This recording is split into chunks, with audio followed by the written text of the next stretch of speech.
have a word afterwards if you think about that. And so over to Mr. Archivist and his review. Right, okay, thanks Phil. Yes, it's been an interesting year. We're still recovering, of course, from the COVID years. That's as a group. It's been very difficult. It was a very difficult time for us, but we managed to come through. Now, Phil mentioned about social media. We can't ignore it nowadays, and if you use it correctly, you can actually get good growth from it and get a lot of information. You're probably aware of the Facebook group that's called Pocklington District Heritage, and we're now up to 1,830 members, and it's currently rising at a steady 20 people a week going on. So there's a lot of interest in Pocklington District Heritage, heck of a lot. And the thing is, of course, it does require a lot of maintenance and updating, but I think if we keep the interest going, when we start to really put forward for a museum or a heritage centre, I think that would be a very useful thing to have at our disposal. And then we also have our Twitter group, which is Pocklington District Heritage, on here. Not so well followed, but it's been quite interesting to use Twitter for various things, and this is an example of it. I actually posted a tweet on our Twitter heritage for telling people about the launch of this book, The Chariots, Swords and Spears, and we had it in February, this meeting, and I put a tweet on and asked people to sign the petition. Anyway, Peter Hawkins got in touch with Alice Roberts and said, would you mind tweeting that with retweeting my tweet that I put on about the heritage. So she did a great post saying, great to hear the museum and the incredible archaeological finds from Pocklington, including the magnificent chariot burial that we covered on Digging for Britain a few years ago. Please sign the petition and retweet. Well, 47,000 people looked at that tweet. 47,000. Our petition went up from 5,000, just about 5,000 signatures to it's now 6,000, nearly 300 signatures. So just from that one tweet. So that's how to use social media. So that's just an example of it. Of course, on the Facebook group, we constantly, every 2 or 3 days, we're posting new stuff. So if you follow that, you'll see some interesting stuff. We've got all sorts of things on there. So we've had features on, for example, David has given us some old photographs of the old Englishes mill. And so some of those have been put onto the Facebook group.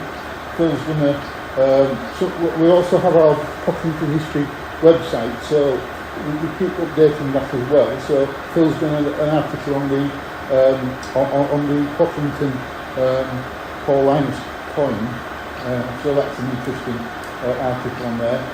Articles on old clocks, the Irish connection to Pocklington, which is an interesting one.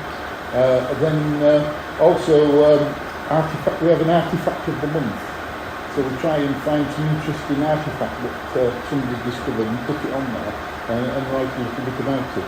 This is a Viking object. Phil will be showing this later in his Viking talk. We've had new photographs. Is a great thing about the history Facebook group, because new photographs are going to appear that I've never seen before, and these are sort of examples of old photographs of Pocklington. And then we also have started to, there's some examples here of some of the Facebook postings.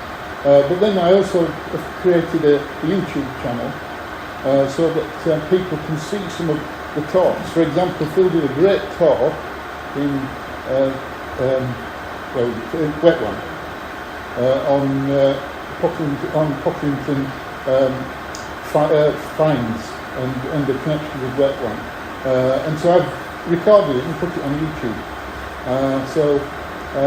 It's worth catching up with that. For example, this is another one which is the oldest Pocklington newspaper that we've ever found. The Pocklington Advertiser from 1879.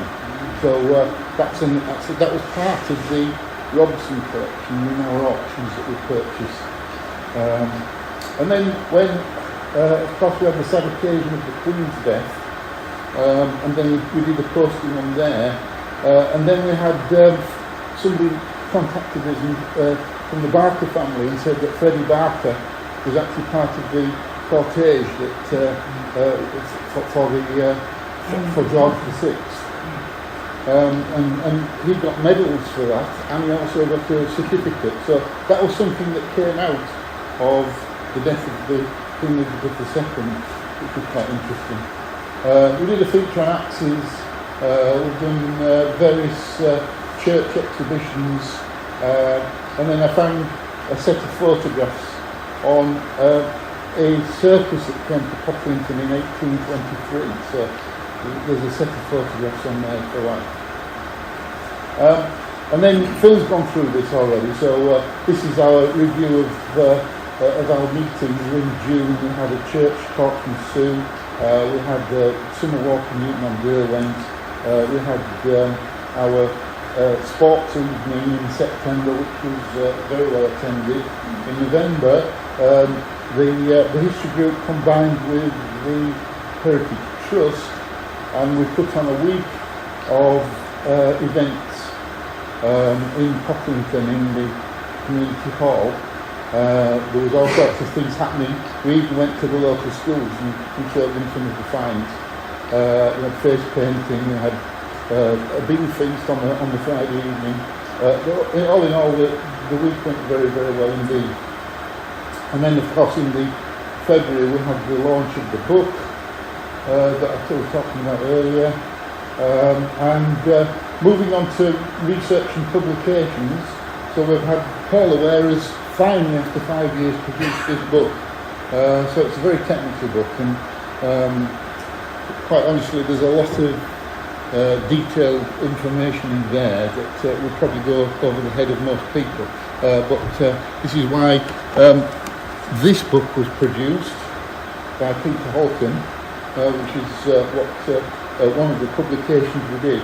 And Phil did a sterling job of getting this printed to the printers and produced in time for the Heritage Week, so that we could launch it. It's sold about 500. Yeah. Also, the other thing that we did last year, I spent many months on this, which was the history of Bishop Wilton, and I wanted to draw the line on Bishop Wilton Local History Group because I had collected huge amounts of information from Bishop Wilton Local History Group when we had it. That was actually running before the Pocklington Group, and so the chairman, unfortunately, Mike Crawford died of brain cancer. And his wife moved down to Portsmouth, so it left me as in charge of everything. So what I wanted to do was to draw a line under everything that we researched in the local history group of Bishop Wilton and produce this book. Now, luckily, it's a great book. This, luckily, the lottery sponsored. It's called the Bells and Bet project at Bishop Wilton, and they managed to include doing the book as part of the project. So the lottery funded all of this completely. So we wouldn't have been able to fund this to this quality without that money. So I think we've produced 250, and they're selling for $27.50. There's only 31 left. So if you want one, they're at Bishop Wilton Village shop, or you can get them online through the church website. So it's a really good book.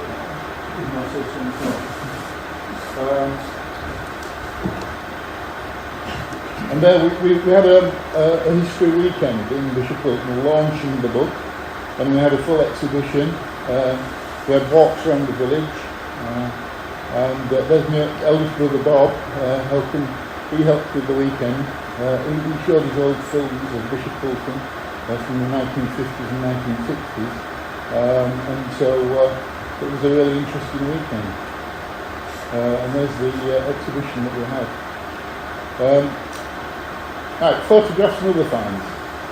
Right, this is an interesting photograph I came across in the year, which was an unknown Pocklington lady group by Taylor. I don't know if you know, the Pocklington main photographer around about the turn of the century was Michael Taylor. He's an interesting character, and he produced a lot of photographs, old photographs in Pocklington. Unfortunately, most of the photographs you come across have no names on them, and you don't know anything about them, but they are Pocklington people. So this is an interesting group of ladies. Now that's quite a large family, if it's a family group, to have just ladies on there, and I did wonder if it was some sort of school, or some sort of, with this lady being the matron, I don't know. Your guess is as good as mine. But I've got most photographs of Taylor you get are single people in photographs, and it's unusual to get one with a group. So that was one that I thought was quite unusual. And this is, when we should think about the possibility of that being a school group or a ladies' college or something like that. This is the ladies' college in Pocklington, which was St John's Lodge down Boundary Road. So this is in front of St John's Lodge down Boundary Road. And interestingly, the mistress who was in charge of them was the black lady, which was most unusual for the time.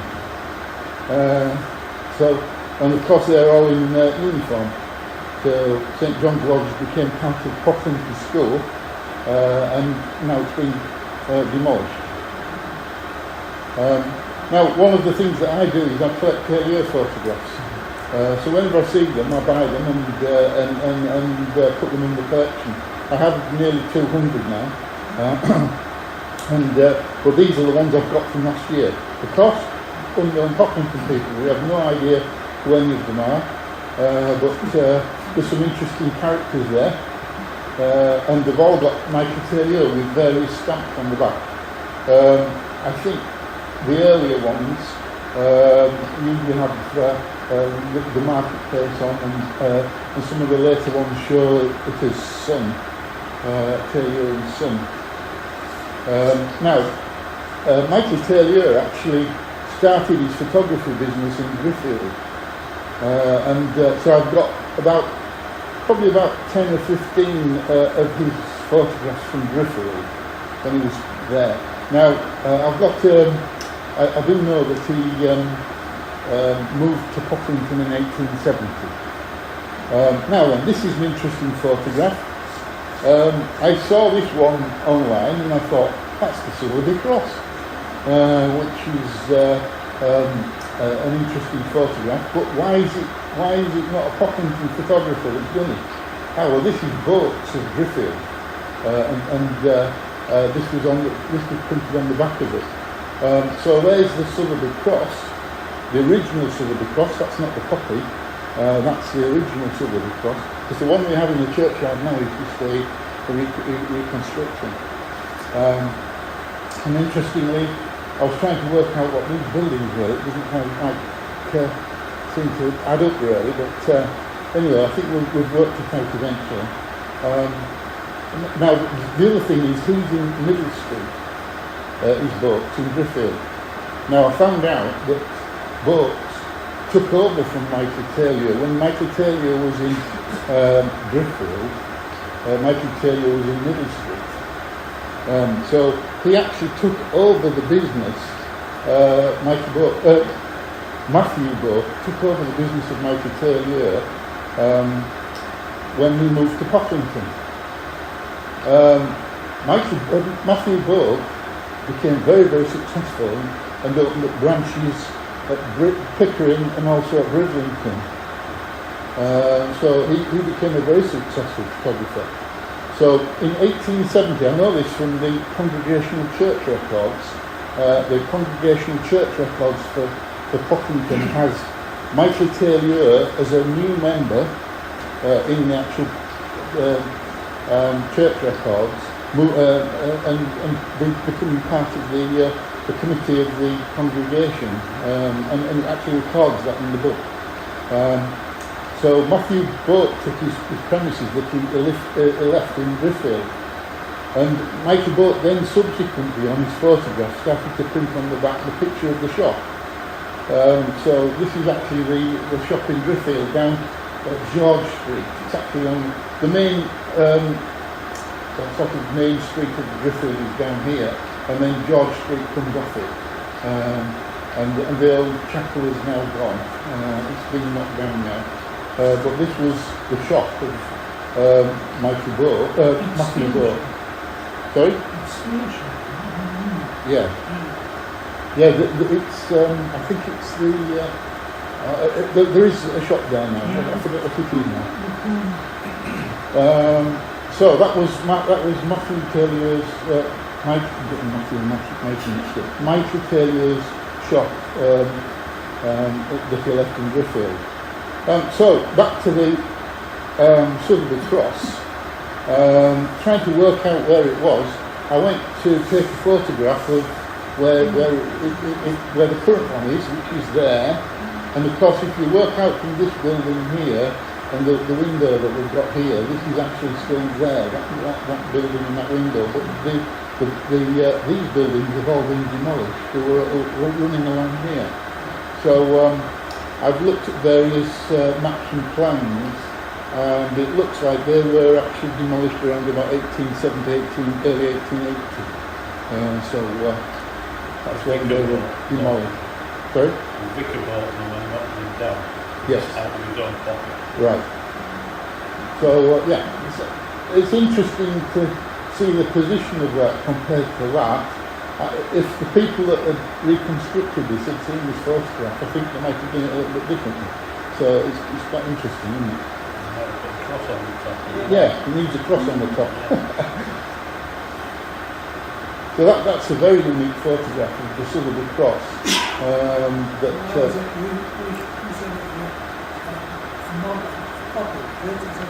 The one there now is a copy, yes. Inside. It's quite weather-worn inside, isn't it? Been quite badly vandalised by the look of it. It's had the noses broken off in various bits and pieces. And it looks as though it's fairly intact there, so that must have happened in the early 20th century. Yeah. It actually appeared in one of the exhibitions. They made a plaster cast copy of it at the great exhibition at Crystal Palace. They sent a couple of years later, they sent a plaster cast copy of it down to London to display. Yeah, that's it. I've got a photograph of that in the great exhibition. Yeah. And then this is an interesting set of photographs I came across, which had Slight's photo of Pocklington, but it looks like it's the actual photographer. He's got like glass slides here of old photographs, glass plates, and then these photographs were with this, and I think I've identified this person as the same person on all three photographs. So you can see the cameras were like big old box cameras that were in use. And so that's an interesting set of photographs. I don't know where any of those photographs are. This was from a dealer down south, so I don't know how he's got them, but he had the old Slights of Pocklington on the back. So that's an interesting set of photographs. Who was the photographer that lived on Great Lake?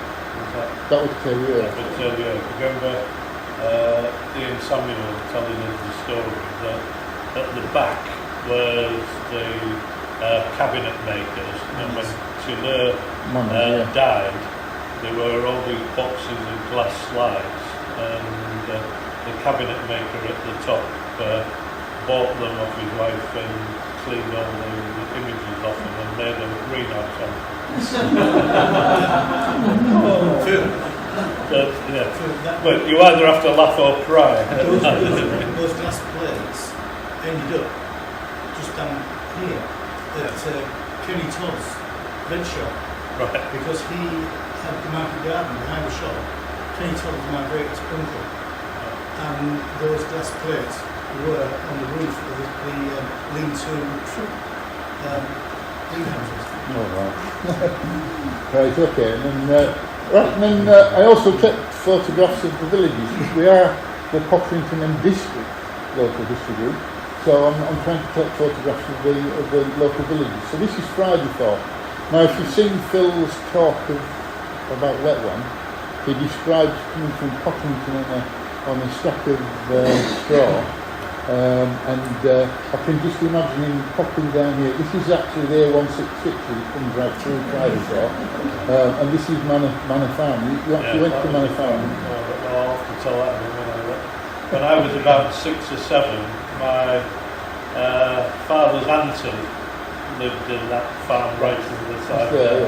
And she wanted a load of straw. My dad had an old ex-army lorry, so he loaded this lorry up with straw and then got a ladder and took a bale out at the top and put me in it.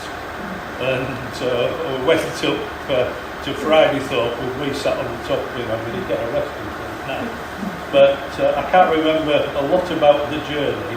Probably had my eyes shut. But what I do remember when I got there was that my great aunt, great aunt, took me inside to give me a bun and a cup of tea, and there was this enormous pig laid on the mat in front of the Yorkie Range fire, and she had a pet pig that she was to keep in the house, and my dad always said that she thought more about the pig than she did about her husband, and it got better treated as well.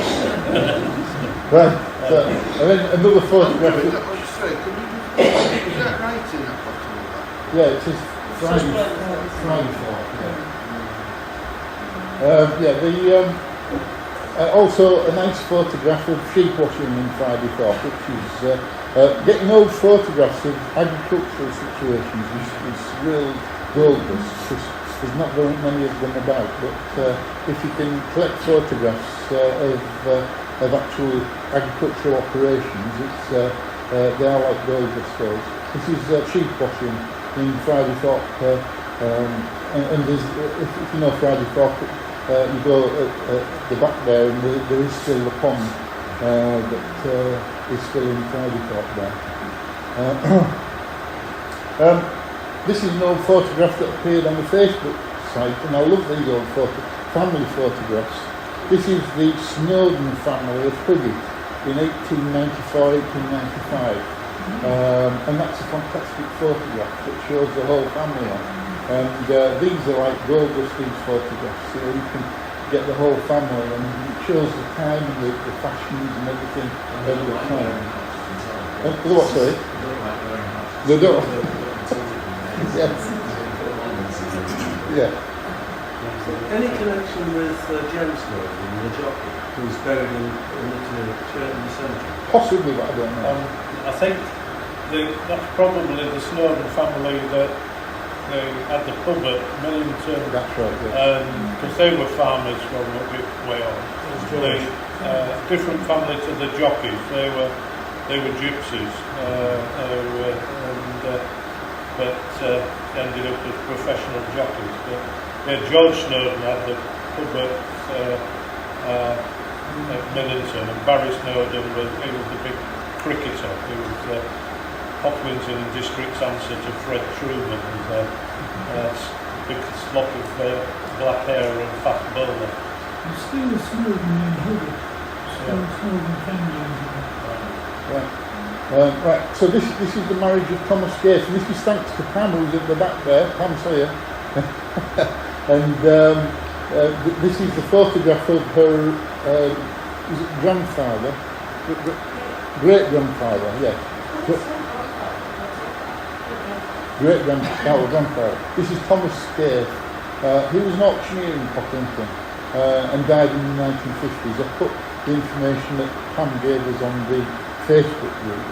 I also wanted to record Pam's lounge carpet because she's so proud of that. And then, so there is, it's a lovely photograph. I did a bit of research on the family and found that they were married in June 1905, and there's possibly taken more to the wedding, but do you know where it was taken? No. There were some old photographs of them in water, and I presume that they were living with, yeah. So that's a fantastic photo, isn't it? It's really lovely. Some old, lovely old beards there, isn't there? Right.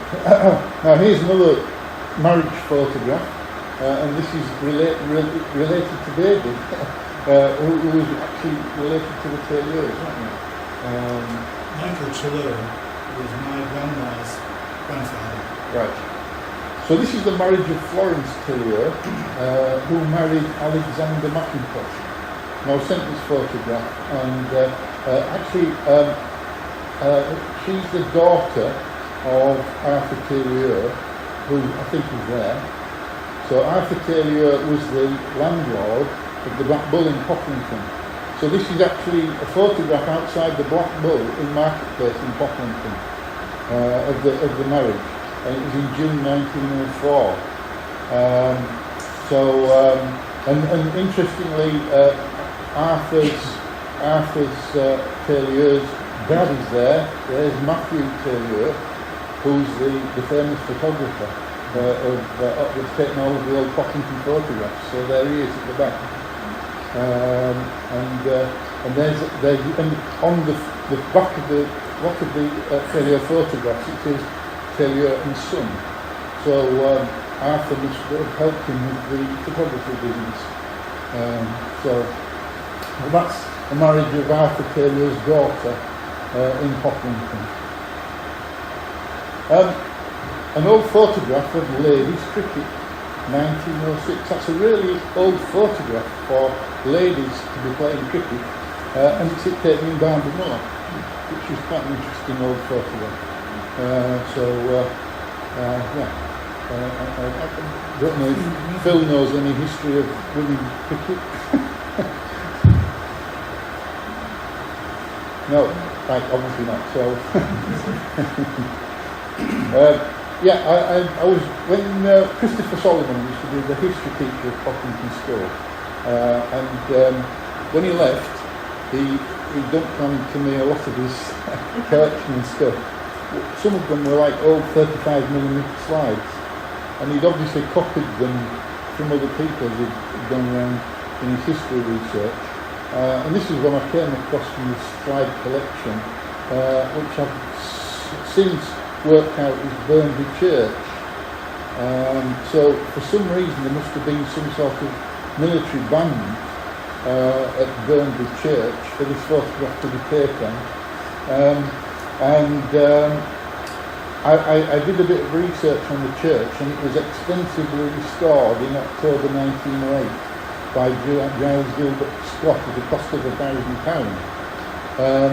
So I think that this was probably the celebration of the reopening of Burnby Church in 1908. So an interesting bit of research there. And there's so much research that can be done on these old photographs, it's just getting time to do it. I was contacted by Chris Hall, whose grandfather was Ralph Hall, and he was head gardener at Burnby Hall from 1916 up until the 1920s. And this is his great-grandfather here who's driving this vehicle, and this is Burnby Hall. So they're actually taking a tree out at Burnby Hall in this photograph here. So that's an interesting old photograph. And he has no idea who these are. He thinks they might have been painters at the hall who actually came and did the job. Nobody knows. Have you got any theories, Phil? What they might be? No. Right, I'll move on. Right, the auctions. We keep an eye on the local auctions just to see if there's anything of Pocklington interest. And this was a set of 3 auctions that were all seemed to be selling off Fred Robson's archive of stuff. So it must have been some family member that decided to sell everything. And so there was a 1911 tennis club that obviously Fred Robson had won. He was an interesting sportsman. He played tennis, and he played golf, and he played rugby and hockey. This was the 1911 tennis cup, and in our short talks last September, we brought the cup along, and we gave it to the Pocklington Tennis Club, and they've actually donated £100 to our society. So in there as well was the trophy from 1903 that he won for the Pocklington School hydrant. So we've also donated that to Pocklington School, so that they've got that in their archive. So there's all sorts of stuff. There's some interesting stuff in the memorabilia. Amongst the later auctions was a whole set of Pocklington School photographs, which were quite large, big cardboard ones, and I took them to the Pocklington School archivist, and they'd not seen a lot more. They had one or two of them, but not the whole collection. So we actually donated the whole collection to Pocklington School archive as well. So they can look after them and keep them. Have to go in your garage. Yes. So they've actually got this collection. Now, one of the other ones I've got is this one from the collection. And, there's a whole set of military photographs. But this is the one that took my eye, and it says it's the 5th Yorkshire Regiment, taken in Redcar in 1913. Now, normally with military photographs, you don't really look at them that much because you don't know who anybody is. But luckily, on the back, we have that. Now, Fred Robson was almost a military artist, and he did cartoons. It was obviously meant to do the joking of them, and he's named every single person on the photograph. And so in the Robson collection here we have his actual this is his blotter that he used, Fred Robson. And in here are some of the cartoons that he drew.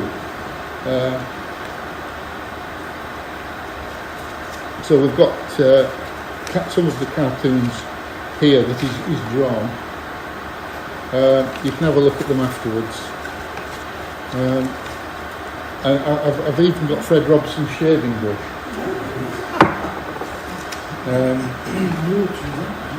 So there's his blotter there. So this photograph, I thought it's worth just spending a little bit of time recording and researching those names. And what I've done is I've actually put I've created a slide to show all of the names in bits here. And interestingly, there is Fred Robson that owned all of this stuff. He was a captain. He won the DSO, which is the second one down from the Victoria Cross. And he was killed in Flanders, leading a battalion attack on the 28th of March 1918. So a very brave man, and this is all of his stuff that's being kept. Below there is Captain George Scott, who was bank manager in Pocklington. Unfortunately, he was killed on Christmas Day in 1915 by a sniper.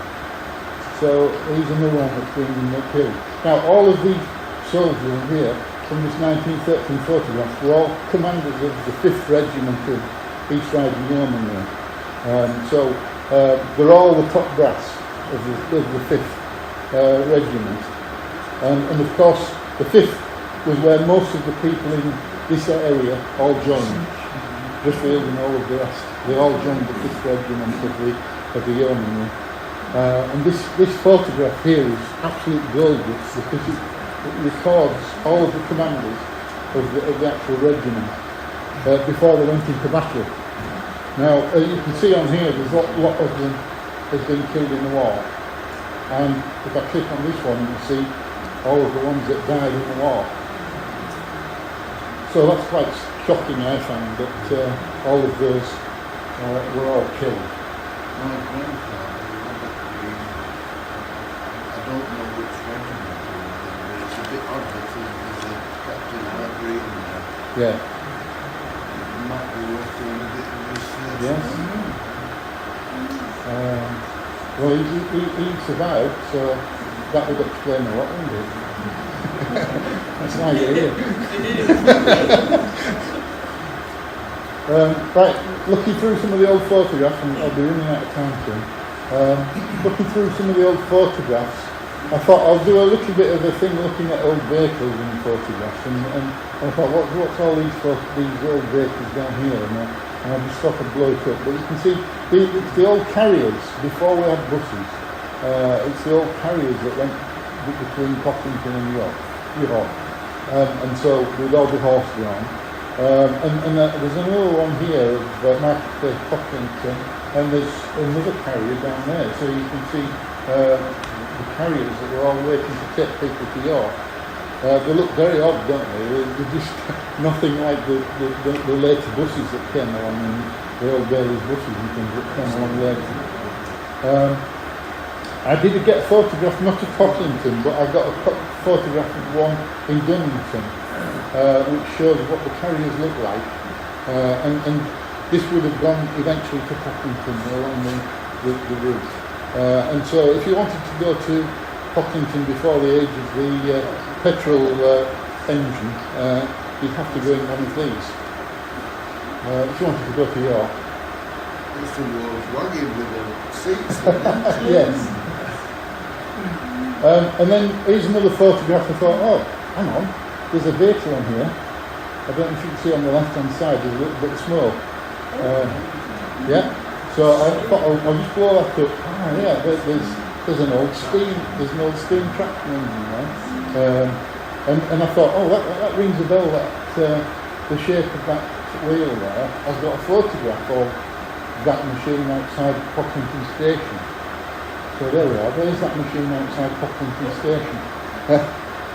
So you can see here. This is the station yard. It's all the old folks' flat houses, little bungalows now, isn't it? That's built on now. But this is the Pocklington Station yard with that old photograph, and you can see that traction engine there is actually, I think it's the same one as that one there. It's got the same wheels, it's got the same chimney. So interesting little photograph. Then, as part of the Robson collection, I'm not going to get to sell that now, but it's all in that box. A whole set of beautiful photographs from the 1911 coronation, which was very topical at the moment. So these are lovely old photographs of the 1911 coronation of George V. And they're in super condition, and they're also brilliantly sharp, so you can blow them up. So there's a whole set of them, and Pocklington people do to get them fancy dressed. There's all sorts of things on here. There's suffragettes, and there's all sorts of costumes. This is a lovely old photograph of the old cars at Pocklington around 1911. Yeah. The building opposite Mendes. This one. Yeah, there's a shop front at the ground level. That was sciences for the graphic class. All right. Oh, this one here. Yeah. Yeah, that was Slate. Yeah. Yeah. I've got a photograph of Slates in that shop there. Yeah. I've got a photograph of the postcard of the shop window. That's right. It's full of his postcards. Oh, marvellous. Yes. And Size Maynard's that is on the corner now. And I think that's the ice cream shop now. Yeah, that's the ice cream shop. Swirls. But that's a lovely old set of photographs. This will be William Hill, Billy Hill, who had the car dealership in Pocklington. So that will be him tapping the car. And then George Todd there. George Todd, That's my great-great-grandfather. right. And he established paper stores Yes. in 1896. Yeah. Some more old photographs. You can see them all getting dressed up and ready for the celebrations. We've got bunting around all of the windows and doors. And then on this one, I focused on this chap here sat in this vehicle. I thought, I recognise that man. So when I blew him up, there he is. He's sat in the carriage. And lo and behold, it's the same chap, Thomas Grant, that built Pocklington. This is Thomas Grant in front of the old post office down Railway Street, which is now the Indian restaurant. This is the photograph of them opening the brand new building that he built. And there he is with his apron on as the builder. And there is Joseph Allison, who started the Allison building business. So this is Joseph Allison, and he was his foreman. So when Grant died, Joseph Allison took on his own business and created his own building business, which became quite a big empire until it collapsed in the 60s, the 70s. So there is the same chap. There he is. You can see it's the same man. And this one is a new photograph I've got of the 1902 for Edward the Seventh's coronation. So this one's an earlier one, and you can see these are some of the celebrations. I've got a few photographs now of the 1902 one. They are rarer than the 1911 one. So we're going to have a full display of the photographs in the church for the coronation celebration. This is one that was on Facebook, which was one I haven't seen before. This is the Pocklington Flower Committee. From left to right is John Robson, who had the wheelwright business in Union Street, and next one is Herbert Tinson, who had the building business down Grascastle Hill, just over the right-hand side of Grascastle. William Tinson, builder. This one is William Suggett with Suggett Jr. Now, and we know all these names because they're written on the back. So on the back was written Mr. Bolton, spelt like that, but when Paul Bolton, the plumber, saw it, he said, that's my granddad. And so it should be spelt with a Ewing. Yes, Paul Bolton. So that's Paul Bolton's granddad in the back there. There's Tom Scaife, which is Pam's granddad. Okay, there. And then Mr. Lovell. I don't know any connection to Mr. Lovell. This is one of Barnby Grange. I only had one photograph of Barnby Grange before. Barnby Grange, if you don't know, was the farm that the Pocklington Industrial Estate was based on, or the Pocklington Airfield. The whole farm with all of the surrounding land was bought by the ministry to create the airfield, and this is the actual farmhouse that was in the centre of it. And then this photograph was taken at Barnby Grange Farm. On the left is Betty Jack, who later married Ken Hogan, who resided in Pocklington on Barnby Road. And then the other one is her sister Nancy, who became Mrs. Wilson White, who was a farmer at Pocklington, New York. So that's outside the Grange and Barnby Grange. I found a photograph of Admiral Duncan, which I've not seen before. So here is Admiral Duncan, who was the lord of the manor and lived at Killick-Percy. And then some photographs of Union Street Christmas Party in '56 was provided by Pete Nelson, and Union Street Christmas Party. This photograph came from David, which was the cycle club outside the Book Hotel. And I recognised one person on the it was chap here. This chap here, I recognised him. He was James Thirst, who was Henry Thirst's granddad. Henry Thirst recently died, hasn't he? It was his granddad.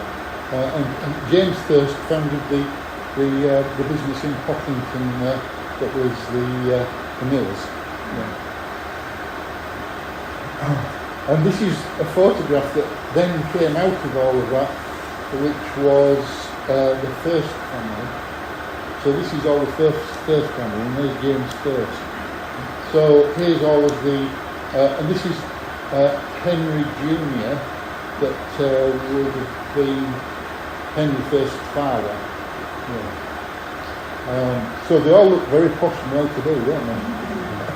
And they had business. They had a bit milling business at Nafferton as well, and so they must have been a fairly wealthy family. And of course, the other end of the social scale is the people that work for them. So this is the people that work for them. So yeah, it just shows the difference. Some old aerial photographs which I've not seen before, this is the oval, and it shows the road going down to London Street down here. So that's, and there's Denison Road up there. I've not seen that one before, so that's an interesting aerial shot. And it's got the English's house there, Lyndhurst, that's it. This is one I've not seen before. It appeared on one of the Facebook groups, which was just after the Chapman Gate was demolished. But you can see the old buildings that was part of the old brewery fairly clearly on there. So that's an old picture of Pocklington. I would guess around early 1950s, wouldn't it? No, 60s. 60s, would it? Oh yeah, that's what you did. Yeah. Would that be Waterloo Brewery? Yeah, that would be Pavement Brewery, right? George Gates. It's George Gates. Sorry, can you do that? And that right on the side there, the old fire station. The old fire station, yes. Yeah, so that was 365 then, except that then. Yeah. Right, okay. Yeah, the fire station burnt down in 65. It's called by my uncle. Right. This one's interesting. So this is Lyndhurst. These are some old photographs I got from David of the English family. So this is Lyndhurst on Phillip Road. It's now a nursery, looks after nursery children. So this is RM English there. Anything I say wrong, just dive in. So this is, he was obviously interested in golf, and these are all family photographs of the English family. We don't know who the names are, but quite interesting. Some lovely old photographs there. This is Florence. And then was, I believe, was our English's wife. Oh, right, okay. And then this is Ainsley's down Union Street. So luckily, David was an avid photographer at the time and recorded a lot of these old businesses that have disappeared since. So we've got the picture of Ainsley's front. And this is David here, trying to make a campaign to save what English is known. But unfortunately, it got destroyed, and if we don't watch it, the same will happen to Burnley Hall, isn't it? So it's a lesson from history that we all need to learn, I think. There is one piece of the mill that's left of the four pieces. Yeah. And right at the very apex of the roof, there was a date there, 1896. I'm coming on to that. Oh, sorry. Yeah. Right, so inside English's mill, these are valuable photographs that David took.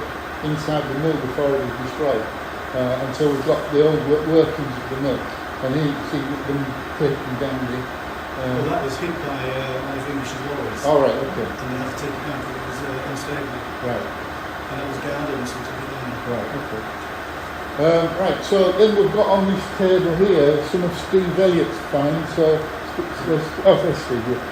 Steve's brought some old bottles of Pocklington. So we've got the three horseshoes, and then this is probably the most interesting one, which is he had a Greg's bottle that was broken at the top, so he decided to have it ground down and make it look like. It was just a jagged edge. I mean, kids, when club bottles were finished with, used to smash the top, of course, to get the marble that was inside, and that was like that. But because it's so unusual, it has the name The Buck Inn on it, and I've never seen one like that. So I had it cut down and polished at the top. There are plenty of Greg's club bottles around. I've got several myself, but I've never seen one with the Buck Inn on it. And of course, Greg was the landlord of the Buck Inn. And anybody who doesn't know where the Buck Inn was, it was next door to the Arts Centre, where Artflax All Sorts is now. That was the Buck Inn. But that's a fairly unique glass. It is. The Three Horseshoes was a pub very similar in design to the Cross Keys. It was on the same side of the Cross Keys, but where I Love Zero and the other shop is now. It was demolished in about 1949, and at the moment I'm not sure who the actual landlord of the Three Horseshoes was.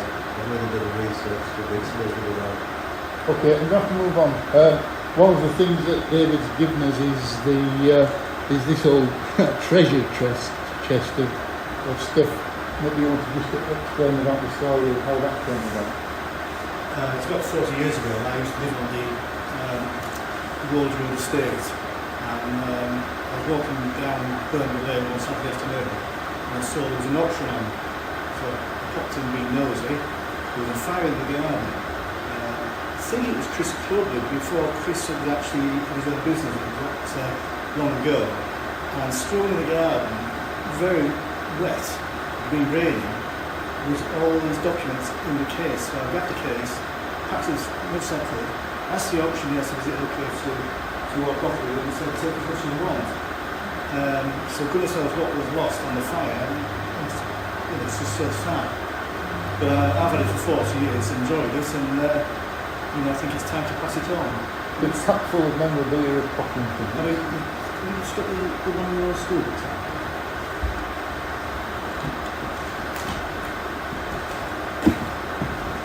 There's a whole series of these. They're worth having a look at because it's done by a youngster. And there's arithmetic, there's grammar, Margaret Stevenson, and it's just repeat.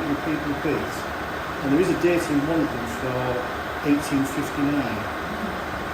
They are beautiful, good things. I'll have to move on, sorry. So that's some of the stuff that's in it, yeah. So here is the English's mill being taken down. We've actually letters say 1896, and we've actually got the letters that were on the building. The chap that went up the ladder was a guy called Paul G, and he was the leading fireman at the time. So I got to the office to sing time, said, can we all one of your guys on the ladder to get the numbers off? So there's history for you. You did have to cut to the ladder. Yes.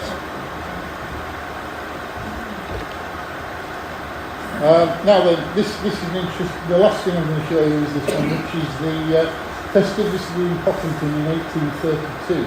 And I'm just going to read out this bit which says, early in the morning of that day, the people assembled in the marketplace where an ox had been roasted all night and was seen upon the spit. The sight was certainly a novel one, but the arrangements which had been made for the preservation of order reflected the greatest credit upon the gentlemen of the committee.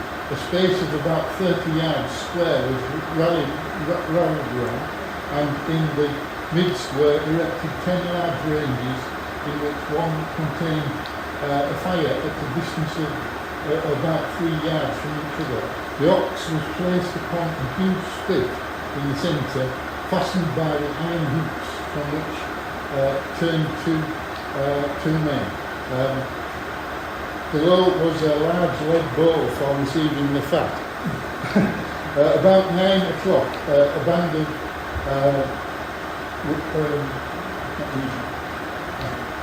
music, which several banners set out from the Waterloo Hotel and paraded the town. The bells of the parish church set up a merry peal, and on top of the church was a large flag floating in the breeze. So there's a large celebration for the Reform Bill, and I've got a picture of the roasting of an ox, but this is in Driffield, it's not Pocklington. Well, this was one in Driffield, of a roasting of an ox in the town centre. But I got an email from Dr. Leslie Fox of Darlington, and he said, my grandmother, Eva Gray, nee Butcher, lived at Baden House, Chapmangate, for most of her long life. I inherited from her an inscribed snuff box made from one of the claws of the heifer that was roasted in Pocklington Market in celebration of the passing of the Reform Act in 1832. I'm 74 now, and it would be best returned to Pocklington. So it is broken, and I wondered if it's the only surviving claw. I could have presumed there would have been 8. So here it is, and it says this claw belonged to the heifer that was roasted in Pocklington Marketplace, June the 12th, 1832, given by Mrs. Dewsbury on the passing of the Reform Bill. So the ox in 1832 here's the claw. That's its claw. And there's the actual inscribed lid has come off, but it's all there, so you can have a look at that afterwards. So real memorabilia of Pocklington that we're starting to find, and he came on Tuesday with Leslie Fox, and we met up with him, went for a pint in the feathers, didn't we? And he gave us the claw, and he gave us this signed by the old Queen Mother, Elizabeth R. So Elizabeth Lyons, Bose Lyons. Yes. So this was sent to all of the people that looked after refugees. Go on, explain, Phil, you know better than me. Yeah, well, at the beginning of the war, there were a lot of children shipped out from Hull to Pocklington and brought from Sunderland as well. They produced that. They sent out all those certificates for people who took in refugees in 1939. I've never seen one of those before. No. So, he's hoping for a good year in 23-24. Hopefully this time next year I can show as many items again. And we need a heritage centre, please, to put it all in. Right, okay, Phil, do you want to come on now?